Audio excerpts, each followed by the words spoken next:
이 시간 함께 나누실 하나님 말씀 신약성경 요한복음 1장 35절에서 42절까지 말씀입니다.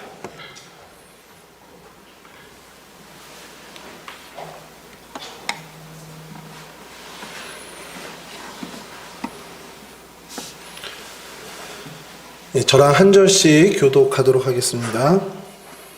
또 이튿날 요한이 자기 제자 중 두 사람과 함께 섰다가 예수께서 계시는 보고 가로되 보라 하나님의 어린아이로다. 두 제자가 그의 말을 듣고 예수를 쫓거늘 예수께서 믿고 어떠한 것을 보시고 물으시되 무엇을 구하느냐 이르되 가까이 어디 계시오니까 하니 랍비는 번역하는 선생이라. 예수께서 이르시되 와서 보라. 그러므로 그들이 가서 계신 데를 보고 그날 함께 거하니 때가 10시쯤 되었더라.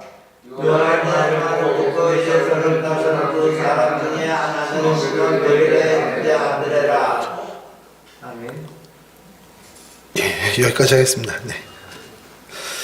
오늘은 저희 성경 속 인물 이야기 중에 안드레에 대해서 저희가 좀 살펴보려고 합니다. 안드레는 다들 알고는 계신데 특별히 무슨 일을 했지라고 생각을 하시면 뭔가 이렇게 특별하게 이렇게 특징적인 것들이 생각나지 않는 게 대부분이실 거예요. 저도 마찬가지였고요. 안드레 그러면 뭐 예를 들어서 도마 그러면 뭐 의심했던 그 사건들도 생각이 나고요. 뭐 요한과 야고보 같은 경우는 뭐 변화산도 쫓아가고 하는 그런 제자들의 이렇게 행적들이 있는데 사실 다른 뭐 이름만 그냥 거론되고 아예 활동도 없었던 제자들도 있지만 안드레는 사실 그에 비해 오늘 저희가 살펴보겠지만 그 정도로 미비한 사람은 아닌데 그런 의미 없는 좀 이렇게 무게감이 없는 사람은 분명히 아닌데 특별히 이렇게 거론되는 것이 많지 않습니다. 안드레의 먼저 이름의 뜻을 찾아보면 이게 남자답다라는 뜻. 저희 사내 아이 윤자를 쓴다든가 하는 저희식의 이름으로 치면 그런 어떤 남자답다 혹은 강인하다라는 뜻을 갖고 있고요. 시몬 베드로, 시몬의 형제로 성경에서 기록되고 있습니다. 마찬가지로 갈릴리 벳세다 출신의 어부였습니다. 세례 요한의 제자였다가 예수님의 제자로 복귀한 두 제자 중에 하나로 오늘 성경에서도 이야기하고 있죠. 안드레의 생애에 대해서 조금 이야기를 하다 보면요. 여러분 십자가가 당시에 이제 사형 틀이었잖아요. 예수님의 십자가가 사형 틀이었는데 이렇게 이제 일자로 이렇게 크로스 되어 있는 것들도 있고 여러 형태가 있습니다. T자 모양도 있었고 그리고 X자 모양도 있었습니다. 안드레 같은 경우는 스구디아라는 곳에서 전도 활동을 벌린 것으로 알려져 있는데요. 나중에 그 귀족들을 전도하고 그 귀부인들을 이렇게 예수를 믿는 그리스도인들로 바뀌게 했는데 당시에 그 지역의 총독의 부인이 그렇게 예수를 믿게 되면서 총독이 그의 이제 분을 품고 안드레를 사형에 처했다는 이제 요세푸스의 이야기가 나오고 또 외경이긴 합니다만 안드레 복음서에도 그렇게 좀 진술이 돼 있다라고 합니다. 그렇게 이제 그 전도 활동을 끝까지 마지막까지 했는데 왜 특별히 X자형 십자가에 못 박혔냐? 이제 그거를 십자가형에 처하라는 그 사형 언도를 받고 안드레가 특별히 그것을 요구했다고 해요. 주님과 같은 십자가에 내가 처형당하긴 정말 천부당만부당하고 그 X자 형태의 십자가에 못 박히겠다라고 그 청을 해서 그렇게 했다라는 겁니다. 훗날 그것을 이제 해석하는 이제 교부들은 그리스도의 그 헬라어 첫 글자가 X잖아요. 그러니까 그 크리스토스 그거에 어떤 상징의 의미를 갖지 않았냐라는 해석까지도 있게 됩니다. 그래서 안드레를 보면서 좀 여러 가지 우리가 좀 생각할 것도 많고 한데 오늘은 성경에 좀 등장하는 안드레의 이야기를 가지고 저희가 좀 은혜를 나눠보려고 합니다. 말씀드린 것처럼 안드레는요 본래 세례 요한을 따르던 제자였습니다. 당시 세례 요한은 어마어마했던 사람이죠. 그러니까 성경에서 다루는 비중보다도 역사학자들의 평가는 훨씬 더 유대 사회에 동요를 일으켰고 어마어마한 영향력을 일으켰던 사람으로 평가됐다는 겁니다.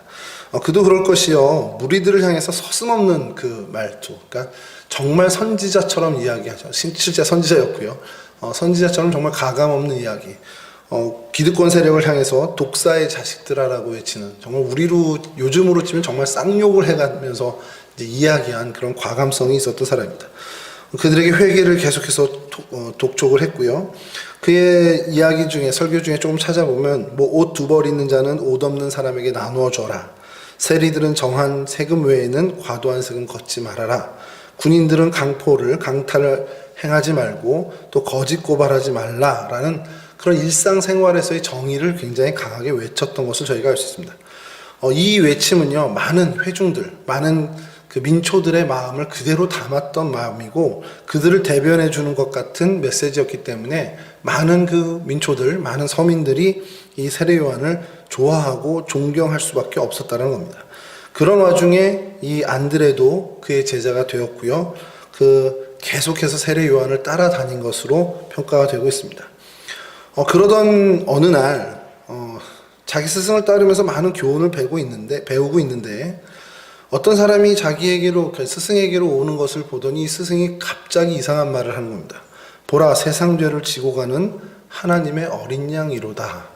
요한복음 1장 29절에 이런 이야기를 하는데요. 예수님이 나오자마자 예수님을 마주치자마자 그를 향해서 세상 죄를 지고 가는 하나님의 어린 양이다. 굉장히 좀 이채로운 말, 어떤 독설을 품는 것도 아니고 회개를 촉구하는 것도 아니고 뭔가 자복하고 엎드리면서 이렇게 우러러 경배 찬양하는 말들을 보인다는 겁니다. 근데 이전에도 요한이 계속해서 제자들에게 했던 얘기가 있는데 내 뒤에 온 사람이 있는데 나는 그 사람의 신발끈 풀기도 감당하지 못하는 미천한 존재다라는 것을 계속 강조를 합니다. 마가복음 1장에도 누가복음 3장에도 요한복음 1장 또 이것을 이야기한 사도행전 13장에도 이 이야기가 계속 성경에 등장하는데 그렇게 계속해서 반복적으로 세례 요한은 자기는 내 뒤에 오는 그분에게 신발끈 풀기조차도 못하는 그런 미천한 존재다라고 계속 강조를 했었고 이제 마주한 그 예수를 보고 보라 세상 죄를 지고 가는 하나님의 어린 양이다 라는 그런 이야기를 합니다. 누구도 두려워하지 않고 누구에게나 정말 정의로운 외침을 하던 세례 요한이 유독 예수 앞에서 정말 낮아지는 모습을 보았죠. 그리고 예수님이 세례를 베풀라고 하자 감히 내가 어떻게 세례를 베푸냐 하면서 사양하는 모습을 봅니다. 그리고서 이제 실제로 물로 세례를 주긴 하지만 그 전에도 계속 얘기했던 것이 물과 성령으로 세례를 주실 분이다라는, 그러니까 나보다 위대한 분이다, 그러니까 진짜 메시아다라는 것을 계속해서 암묵적으로 이야기했다라는 겁니다. 이러한 이야기를 계속 들어온 터에 그리고 그런 어떤 세례 요한의 그 모습을 본 이 안드레는 예수님에 대한 궁금증이 분명히 생겼을 거라는 거예요. 아니 내가 이렇게 이토록 존경하는 내 스승이 저 정도로 정말 경배하고 정말 올리고 찬양하는 분이라면 어떤 분일까라는 궁금증이 생겼을 겁니다. 이때 안드레의 마음속에 그 궁금함을 가지고 예수님을 따르겠다라는 마음이 생겼겠죠. 그리고 오늘 본문처럼 예수님을 따라 나섭니다. 아무튼 이후 요한과 안드레가 예수님을 따라갔고 예수님이 머무시는 곳에까지 가봤습니다. 안드레가 예수님이 머무시는 곳에서 무엇을 보았는지는 성경에 기록되어 있지는 않아요. 근데 우리가 좀 상상해 볼 수 있습니다. 뭔가 화려하고 어떻게 보면 멋들어진 것을 봤을까? 전혀 그건 아닐 거라는 겁니다.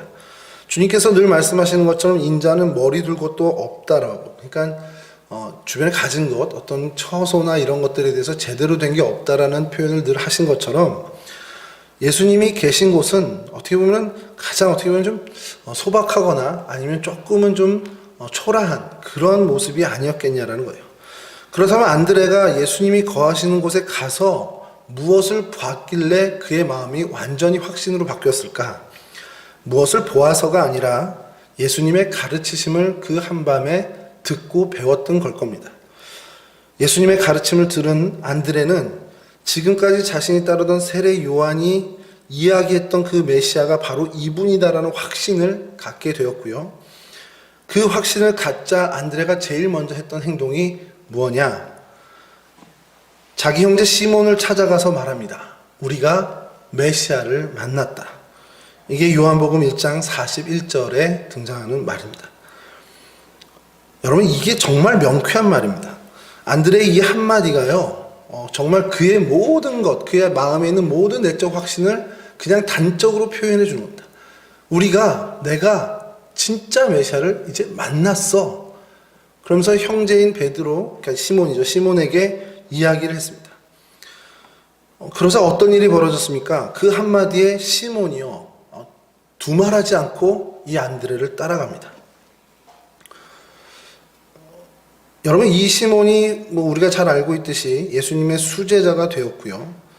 그리고 예수님의 제자로서 어마어마한 일들을 이 교회사에 남기게 되었죠. 이후에 안드레 행적에 대해서는 성경은 아주 크게 비중 있게 다루고 있지는 않습니다. 베드로처럼 어떤 엄청난 영향력을 미치는 전도자도 아니었던 것으로 보이고, 어떤 초대교회에 큰 영향력을 끼치는 그런 인물도 아니었던 것 같아요. 그런데 안드레는 자신이 알고 있는 놀라운 진리를 형제에게 말하고, 그 형제를 예수님 품으로 인도한, 어떻게 보면 가장 단순하지만 정말 중요한 일을 해낸 예수님의 첫 번째 제자였다는 사실입니다. 그 후에 우리가 잘 알듯 시몬은 예수님의 수제자가 돼서 큰 일을 감당했죠. 그 큰 일을 감당한, 정말 예수님의 수제자로서 교회사에 정말 큰 획을 그은 이 베드로라는 사람이 그렇게 되기까지 첫 관문을 열어준 사람이 바로 이 안드레라는 사실입니다. 저희는 이 일을 보면서 좀 각오하고 다짐해야 될 일이 있다고 생각이 들어요. 이 사건을 보면서 많은 관계전도 세미나에서 이 사건을 이야기합니다. 관계전도 세미나, 전도 세미나 중에 요즘 관계전도를 좀 많이 얘기하시는데, 안드레가 이 정말 관계전도에 정말 전형을 보여줬다라고 이야기를 해요. 자신이 알게 된 메시아에 대해서 분명히 말하고 그의 형제를 인도했다라는 것. 그러니까 평상시에 형제 관계를 계속해서 갖고 있었고, 그 관계를 통해서 베드로를 예수님께로 인도했다라는 거죠. 그러면서 이야기를 하는 게, 관계 전도를 잘하려면 조건이 있다. 어떤 조건이 있겠습니까? 당연히 평소에 인정받고 신뢰를 얻어야 된다라는 것을 이야기합니다. 이 본문도 그것을 동일하게 이야기해주고 있죠. 여러분, 만약에 한번 반대로 생각해 보시죠. 안드레가 시몬하고 형제인데 시몬에게 평상시 어떤 신뢰감을 주지 못하는 삶을 살았어요. 그러니까 형제이긴 하지만 내 형제라서 그냥 보듬어 안고 측은히 여기고 사랑은 하지만, 아유 저 녀석 하는 일은 다 왜 이렇게 어설프고 저 녀석 하는 일은 다 저렇게 사고만 치지라는 마음을 갖고 있었다면, 안드레가 내가 메시아를 만났어 라고 이야기했을 때 시몬이 그래? 하고서 정말 아무런 반감 없이 따라갔겠느냐라는 겁니다. 절대 그렇지 않다라는 거죠. 아마 베드로의 그 불같은 성격이었다면, 안드레가 그런 신뢰를 주지 못한 형제였다면 정말 그 불같은 그 성격으로 정말 어떻게 보면 나무랐을 수도 있을 거예요. 너 또 사고치고 돌아다녔구나. 그러니까 우리 요즘으로 치면 다단계에 빠진 형제들한테 하듯이 너 또 해가지고 무슨 짓을 한 거야. 이제 그렇게 나무라고 책망을 했을 거예요. 근데 오늘 본문은 전혀 그런 모습이 보이지 않습니다. 안드레의 한마디에, 그러니까 이렇게 해도 형, 내가 예수를 만났어. 아니, 내가 메시아를 만났어. 그토록 우리 민족이 기다리던 메시아를 만났어. 했더니 그냥 팍차고 일어나 갔다라는 겁니다. 여러분, 가족이나 친척을, 그 가까운 사람들을 복음으로 인도하는 일이 쉽습니까? 어렵습니까? 어렵습니다. 정말 어려운 일이죠. 그 이유가 뭐냐? 이 이야기는 바꿔 얘기하면, 가까운 사람들에게서는 이러한 신뢰를 얻기가 좀처럼 쉽지 않다라는 거예요. 저희 형이 저를 동생이니까 그냥 목사로 이렇게 해주는 거지, 어려서부터 저랑 한방을 쓰면서 자라온 저의 모든 모습을 보고는 정말 저를 존경할 수 있을까? 그건 불가능한 일입니다. 애초에 불가능한 일입니다. 저희 어머니는 어떨까요? 혹은 저희 아이들은 또 어떨까요? 그것은 쉽지는 않은 일입니다. 그걸 해냈다면 저는 그거 해낸 것만으로도 정말 세상의 모든 걸 다 이룬 사람이라고 인정을 하는 마음이 있습니다. 여하튼 그렇게 가까운 사람들에게서 이런 신뢰를 얻는다는 것이 쉬운 일이 아니기 때문에 가까운 가족이나 친척, 친지, 가까운 사람을 어떻게 보면 복음으로 인도하는 것은 그렇게 쉬운 일이 아니라는 겁니다. 이런 얘기들을 가끔 들어요. 전도 세미나, 관계 전도, 세미나를 가서도 또 이렇게 교회에서 그런 세미나를 진행할 때도 그런 관계 전도를 좀 얘기하면서 어떤 성도님들이 하는 얘기가 있습니다. 친척이나 가까운 사람들에게 우리가 잘 사는 모습을 보여줘야 된다는 거예요. 그러니까 그분의 표현은 그겁니다. 부자 되는 모습, 그러니까 세상적으로 성공하는 그 부자가 돼서 축복받는 모습 보여줘서, 그래야 이 사람들이 우리를 부러워하고 그게 본이 돼서 예수를 전할 때 효과적으로 전한다는 얘기를 하는 거예요. 아주 틀린 얘기는 아닙니다. 아주 틀린 얘기는 아니지만, 정말 그래서 한번 생각해 봤어요. 그런 방식으로 안드레가 시몬에게 이 예수를 전했다.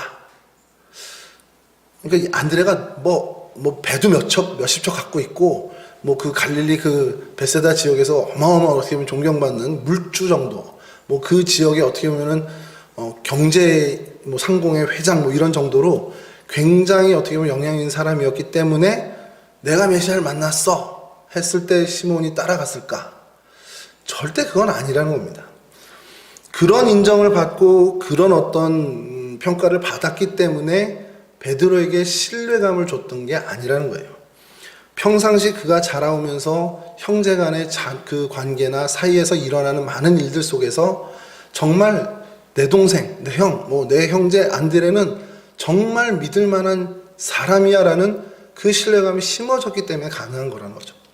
그러니까 관계전도 이렇게 할 때 보면 그러니까 잘 살아야 돼. 우리가 잘 살아서 축복 많이 받아야 돼. 그래야 우리 가까운 친척들이 우리를 보고서 믿고 부러워서라도 예수를 믿을 거야. 물론 아주 틀린 말은 아니지만 그런 어떤 그 모범, 그런 어떤 본이 성경에서 이야기하는 그런 어떤 이 안드레와 시몬의 관계에서 드러나는 그런 일들은 분명히 아니라는 겁니다.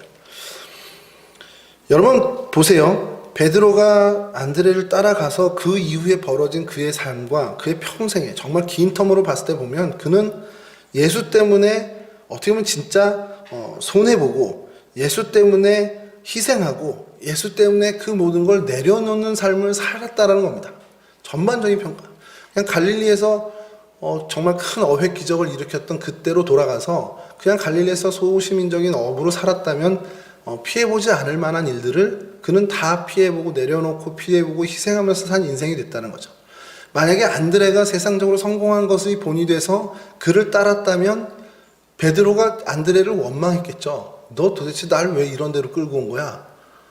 그게 아니라는 겁니다. 그러니까 오늘 본문을 통해서 우리가 이야기 듣는 어떻게 보면 정말 내가 사람들에게 인정받고 신뢰받는 사람이 되겠다 하는 것은 세상적으로 어떤 큰 성공을 이루거나 세상 사람들의 부러움을 받는 그런 어떻게 보면 소위 말하는 그 교인들이 얘기하는 본이 되는 어떤 그런 것을 목표로 삼고 나가자는 것을 이야기하는 게 아니라는 겁니다. 정말 인정다운 인정을 받는 정말 진짜 복음을 수용할 때 이루어지는 그런 신뢰를 우리가 추구하고 그것을 목표로 살아가야 한다는 것이죠. 이 이야기는 이야기 마지막쯤에 다시 한번 다룰 텐데요. 이 부분들을 좀 우리가 기억에 잘 저장해 놓으시고 다음 사건을 좀 살펴봤으면 좋겠습니다. 성경에서 안드레를 살피면서 발견하게 되는 그리고 또 그렇게 발견한 일 중에 좀 주목할 만한 사건이 하나 있는데 그것이 정말 어마무시한 오병이어 사건입니다. 이걸 좀 제가 신학교 때 외운 게 14, 696 이렇게 외웠거든요. 그러니까 14장, 6장, 9장, 6장 이렇게 해서 내복음서에 공이 나오는 기적 사건입니다. 그러니까 예수님의 이적 사건 중에는 유일하게 사복음서에 다 나오는 사건이 오병이어 사건인데 복음서마다 조금씩 다른데 복음서에서 특별히 안드레를 이야기하는 게 등장을 합니다.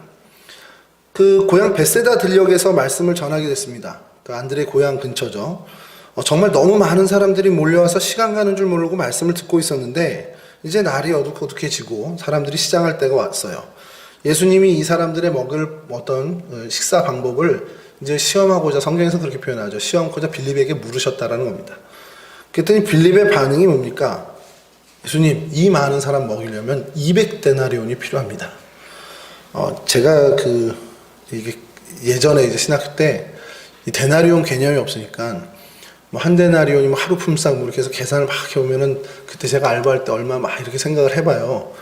그럼 이게 보통 그때 당시 제가 8개월 아르바이트야 이 돈이 모이네? 이 생각을 한 적이 있습니다.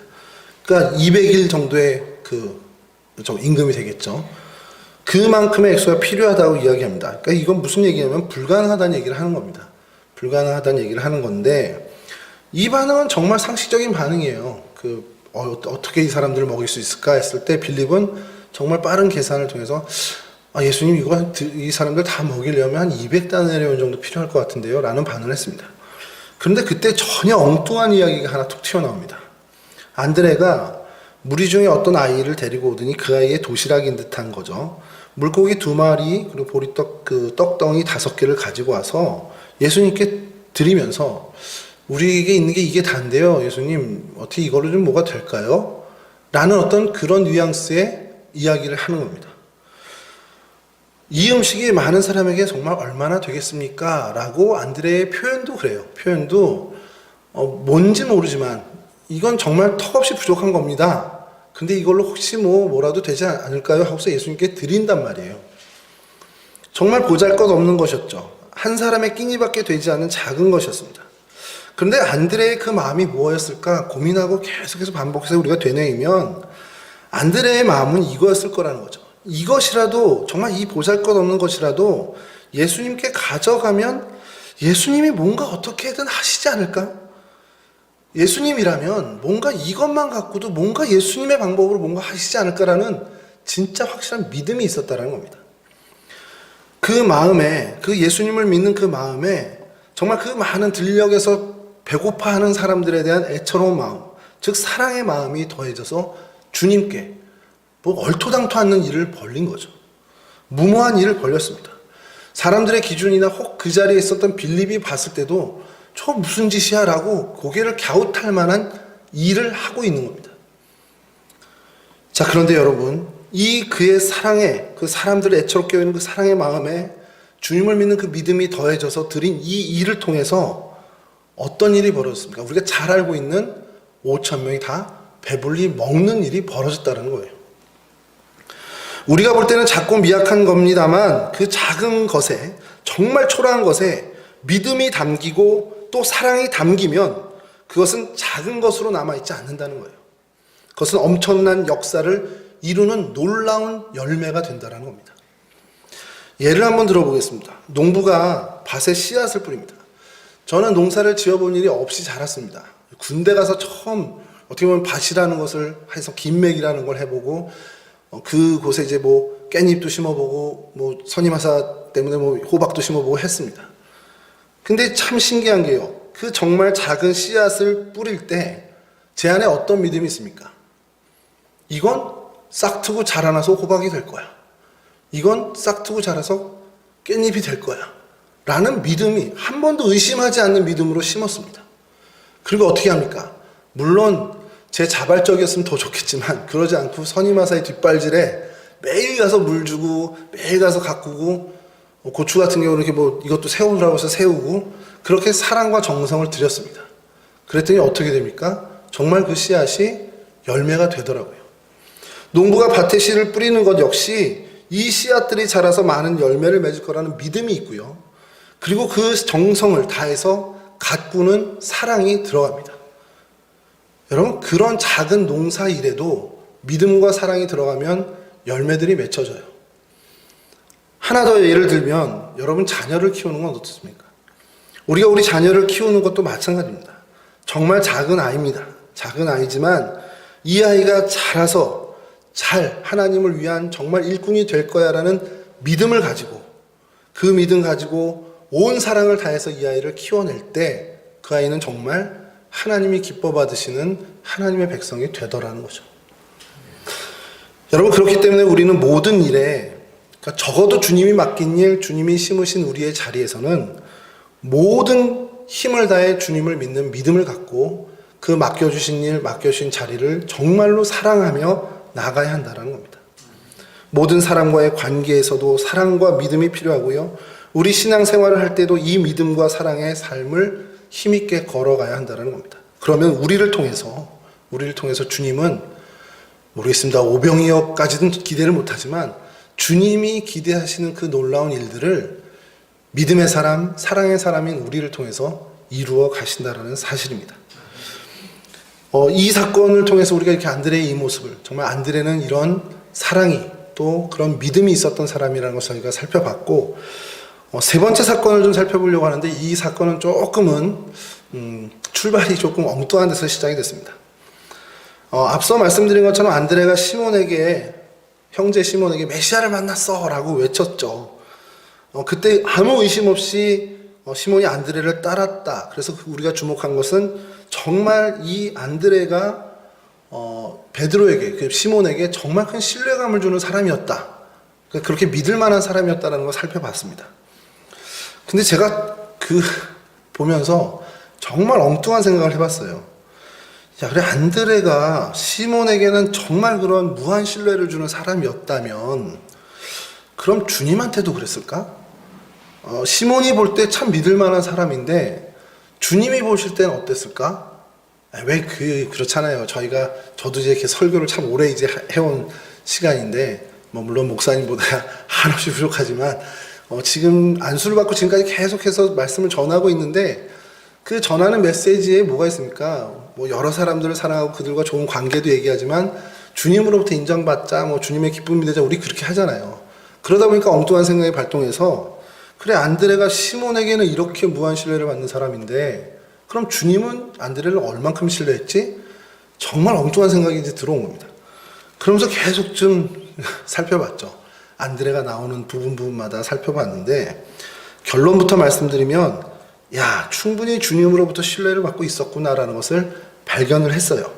그 사실을 유추할 만한 사건을 발견을 했습니다.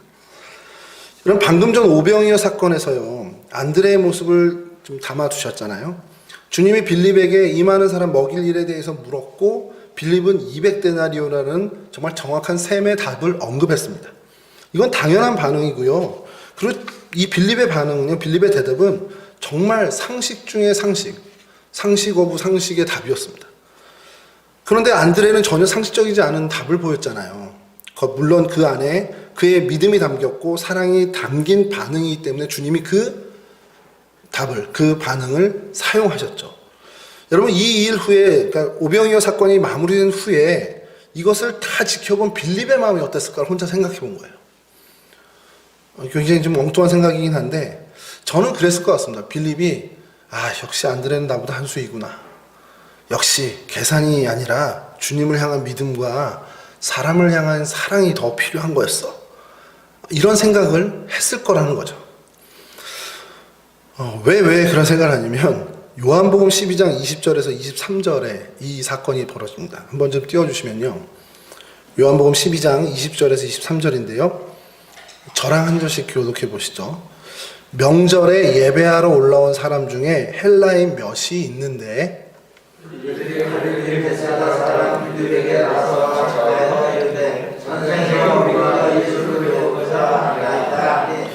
빌립이 안드레에게 가서 말하고 안드레와 빌립이 예수께 가서 여쭈니 예수께서 대답하여 이르시되 인자가 영광을 얻을 때가 왔도다.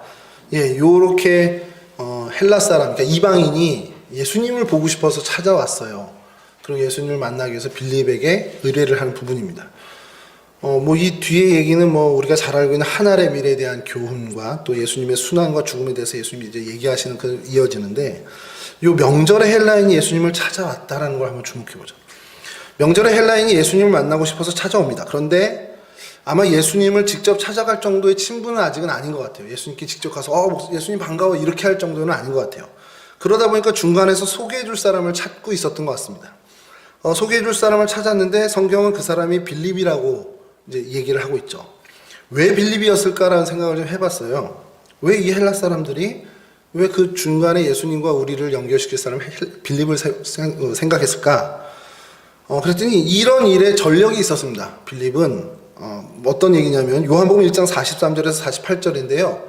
띄워줘 보시고 제가 읽어드리겠습니다. 요한복음 1장 43절에서 48절입니다. 이튿날 예수께서 갈릴리로 나가려 하시다가 빌립을 만나 이르되 나를 따르라 하시니 빌립은 안드레와 베드로와 한 동네 베세다 사람이라.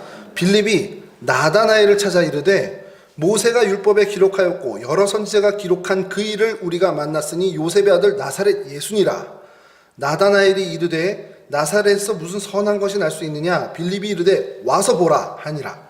예수께서 나다나엘이 자기에게 오는 것을 보시고 그를 가리켜 이르시되 보라 이는 참으로 이스라엘 사람이라. 그 속에 간사한 것이 없도다. 나다나엘이 이르되 어떻게 나를 아시나이까? 예수께서 대답하여 이르시되 빌립이 너를 부르기 전에 네가 무화과나무 아래에 있을 때에 보았노라. 아멘. 빌립도 안드레와 마찬가지로 예수님을 만나고 확신한 다음에 가장 가까이 있었던 친구였던 나다나엘에게 찾아가서 예수님이 메시아다라는 이야기를 하고 소개를 합니다.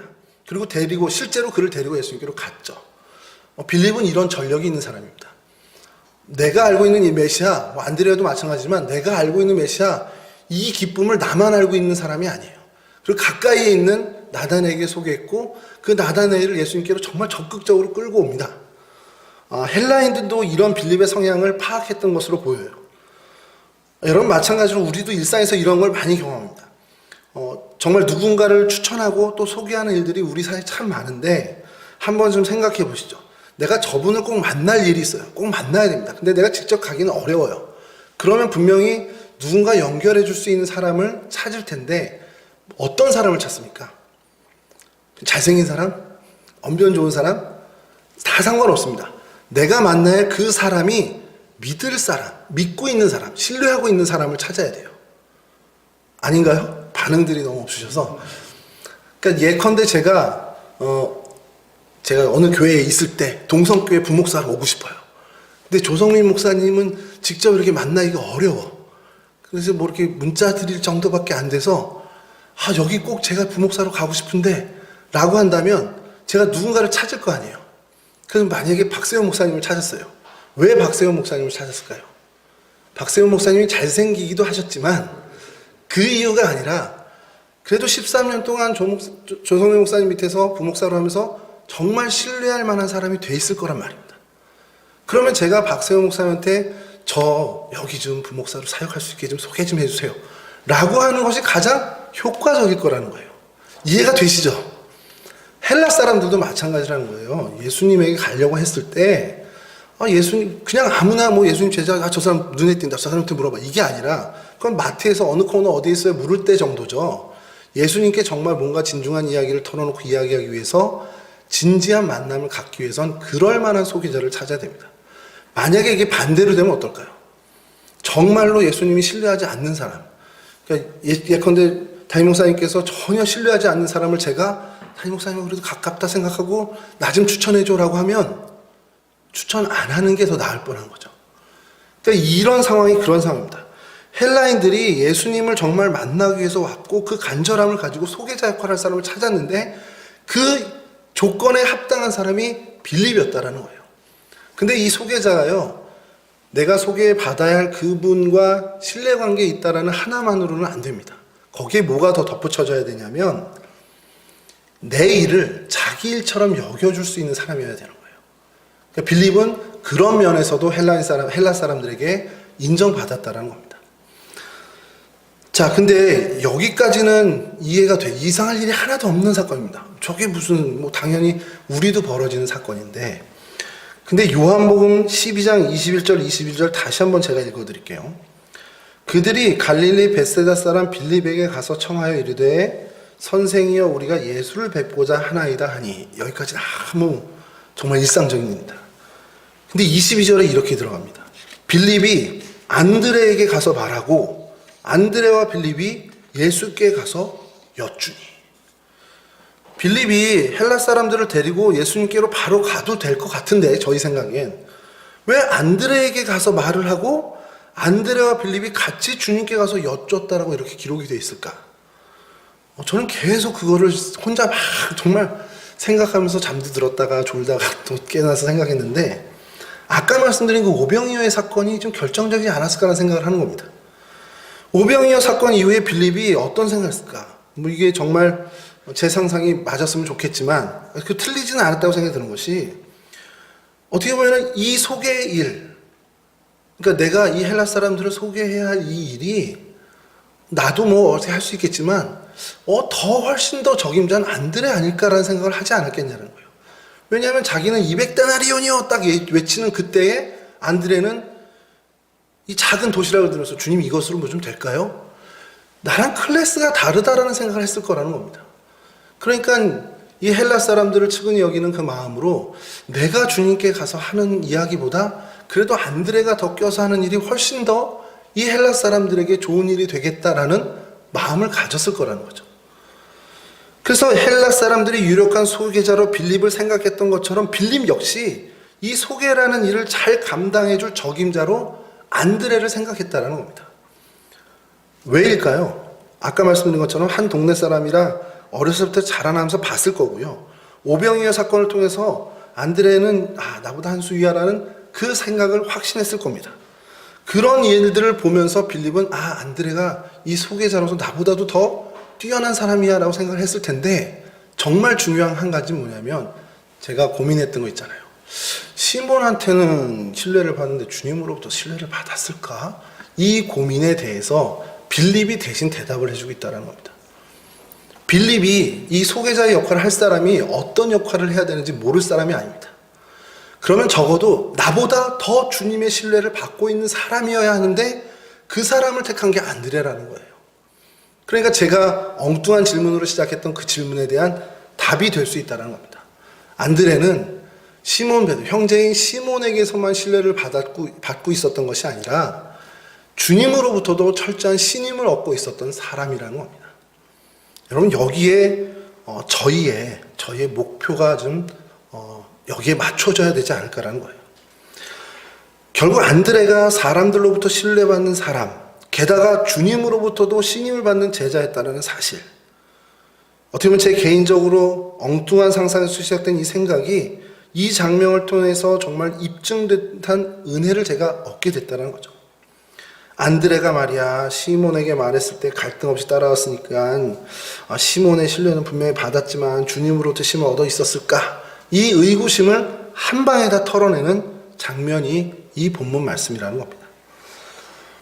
그러면 주님은 어떤 면을 보고 안드레를 신임했을까라는 궁금증이 또 생깁니다. 물론 오병이어의 사건도 결정적인 이유겠지만 저는 다른 여러 부분에서 그 이유를 엿보고 찾아보게 됐습니다. 말씀을 마치는 이 마지막 부분에 좀 드리고 싶은 말씀이 이건데요. 예수님의 첫 번째 제자가 누구냐 그러면 누굴까요? 성경은 안드레라고 이야기하고 있습니다. 첫 번째 제자가 된 사람이 안드레였는데 순서상으로 보면 안드레 혹은 같이 갔던 사람이 요한이라고도 이야기하기 때문에 안드레나 요한이 수제자가 돼야 하는 게 맞는 겁니다. 이치상 맞죠. 그런데 오히려 안드레가 소개한 두 번째 그 라운드에서 우리 두 번째 어떻게 보면은 드래프트 같은 데서 이렇게 온 시몬 베드로가 수제자가 돼요. 여러분, 이게요 오늘날로 치면 굉장히 받아들이기 어려운 일일 수 있습니다. 안드레는 그 일 이후에 보면서 중요한 일을 동행해 나가는 제자들에 항상 빠져 있습니다. 변화산 사건이나 감람산 갈 때도 베드로와 야고보와 요한은 갔지만 안드레는 빠져 있었습니다. 여러분, 이런 일이 어느 정도 불만이나 불평이 생길 만한 일임에도 불구하고 성경에는 단 한 차례도 조금의 언급도 없습니다. 안드레가 이 일에 불평을 가졌거나 불만을 가졌던 일이 조금도 드러나지 않고 있습니다.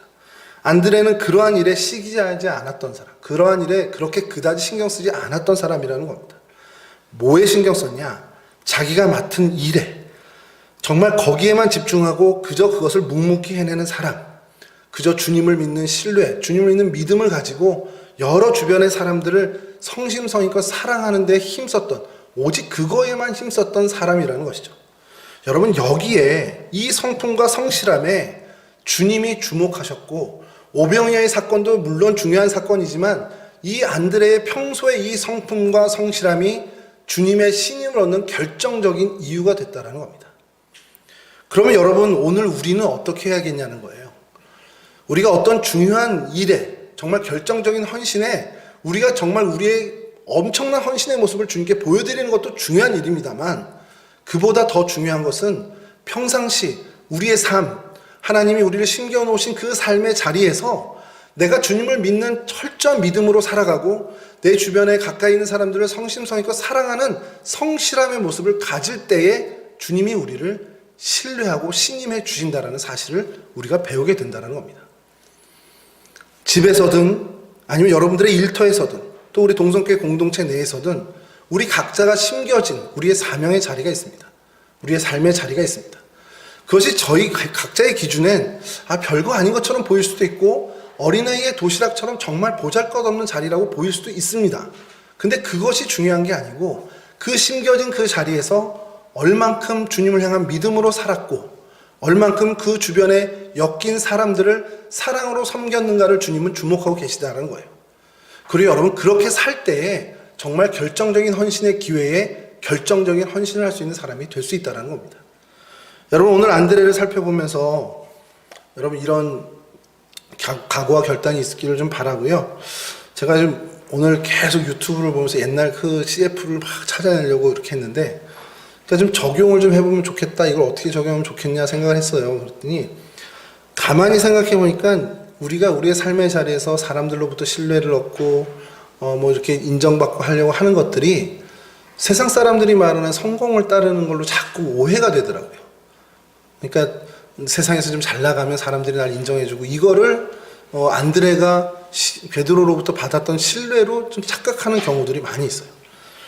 예전에 그 CF가 있습니다. 오늘 결국 찾아냈는데, 우리나라 모 자동차 회사의 CF가 어떤 빌딩 앞에서 두 친구가, 남자 둘이죠. 제 또래 정도로 보이나? 저보다 좀 어려 보이나? 둘이 반갑게 만져주면서 악수를 합니다. 그러면서 이제 이 주인공이 나레이션을 하는데, 요즘 어떻게 지내냐는 말에 이제 자막이 같이 나와요. 그래서 삑삑거리는 거예요.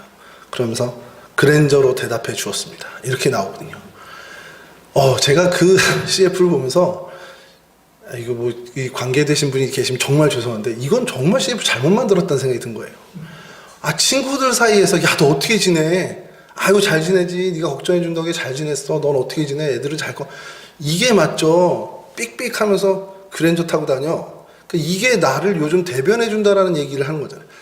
세상 사람들이 그렇게 볼 수 있어요. 저 사람 그랜저 타네. 저 사람 제네시스 타네. 이럴 수 있지만, 친구 간엔 그건 아니잖아요. 그러니까 이게 뭐냐면, 가까운 사람들 간엔 그런 것들로 내가 이렇게 잘 지내라는 걸 세상의 물질적인 거로, 세상의 내 성공의 자리로 가지고 이야기하는 게 안 된다는 겁니다.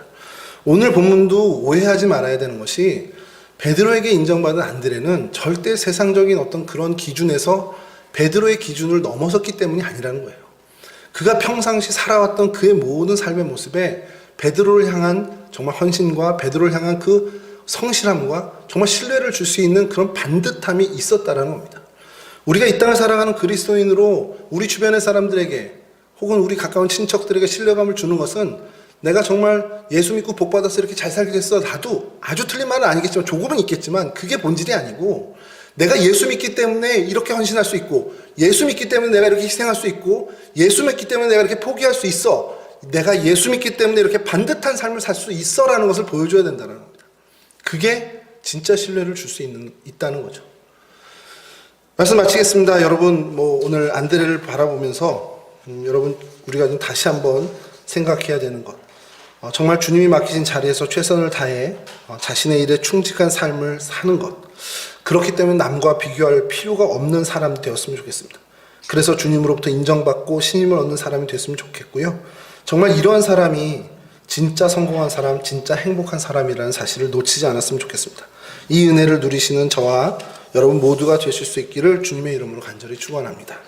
우리 찬송가 440장 부르시고요. 주님 가르쳐 주신 기도로 우리 예배 마치겠습니다. 찬송가 440장입니다.